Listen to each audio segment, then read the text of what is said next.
umuntu wese ugendera mu byaha, umuntu ugendera muri kamere, umuntu ugendera mu bidahesha Imana icyubahiro, umuntu ugendera mu buryo bw'umwijima wese nta sano afitanye n'Imana. Bijya bibabaza cyane iyo umuntu yiyita umukozi w'Imana kandi wajya kureba ukareba imirimo ye ukayibura, wajya kureba ibintu akora ugasanga ntibihura n'umugambi w'Imana. Uwo muntu nta sano bafitanye n'Imana. Imana itugirire neza. Reka dusome rero mu rwandiko rwa mbere rwa Yohana igice cya mbere ku murongo wa 5, dukomeze dusoma twumve icyo Imana ivuga mu ijambo ryayo.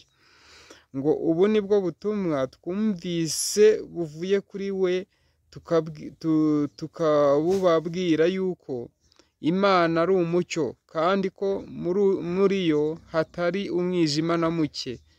Nituvuga yuko dufatanije nayo tukagendera mu mwijima, tuba tubeshye tudakurikiza ukuri. Ariko rero iyo tugendeye mu mucyo nk'uko nayo ari umucyo, tuba dufatanije ubwacu, kandi amaraso ya Yesu umwana wayo atwezaho ibyaha byose. Imana itugirire neza. Ndabasuhuza rero abantu bose bateze amatwi kandi badukurikira kuri Hishurirwa TV1. Dushimye Imana ku bwanyu. Turasuhuza cyane kuri Zamure TV, turasuhuza Abarundi, turasuhuza bo muri United States of America, turasuhuza bo muri Brazil, turasuhuza Mozambique, turasuhuza Burundi, turasuhuza muri Uganda n'abandi bose bajya badukurikira. Tujye tubibona, biradushimisha cyane kandi bikadutera courage, bikadutera imbaraga.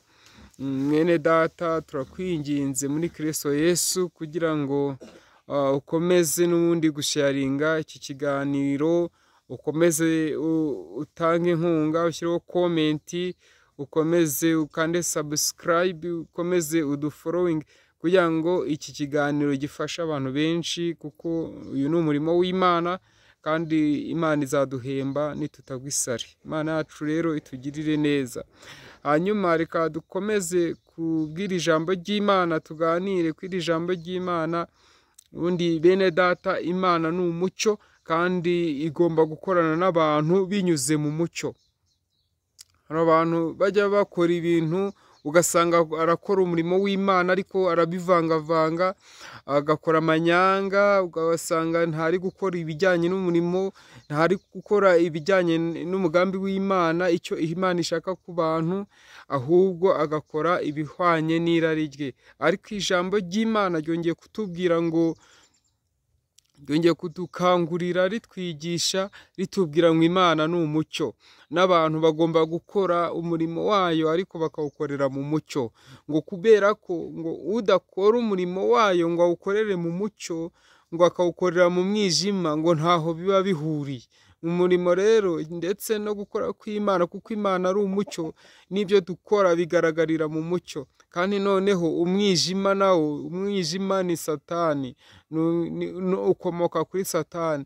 Ngo rero iyo ukoze ibintu by'umwijima, buri gihe cyose uba ukorera Satani, uba uri intumwa ya Satani. Ariko iyo ufashe ibintu by'Imana ukabikorera mu mucyo, ukabikorera ku mugaragaro, abantu bose babibona, ni ukuvuga ngo uba urimo uragendera muri wa mucyo w'Imana. Imana itugirire neza kandi ikomeze kutubashisha gukora ibyiza, dukorere mu mucyo, kuko Imana ari umucyo, n'abayisenga bagomba kuyisengera mu mucyo ndetse no mu mwuka, kuko aricyo kidukwiriye muri Yesu Kristo.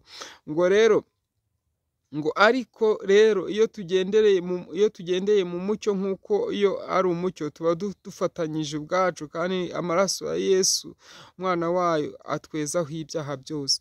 Iyo rero ugendeye mu mucyo, ukagendera mu mucyo Imana igutegeka, ugakora ibyo gukiranuka, ugakora ibijyanye n'umugambi w'Imana, ni ukuvuga ngo icyo gihe Yesu akwezaho ibyaha byawe byose, uba umaze kwizera amaraso ya Yesu akuraho ibyaha by'abari mu isi, kandi uba uhindutse icyaremwe gishya. Imana yacu itugirire neza.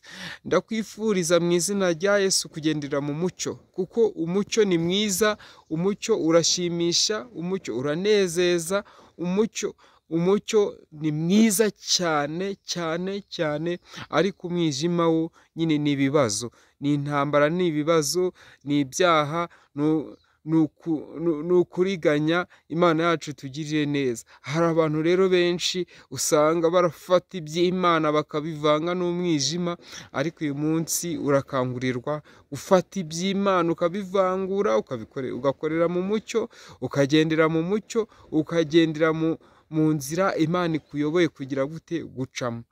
Imana itugirire neza.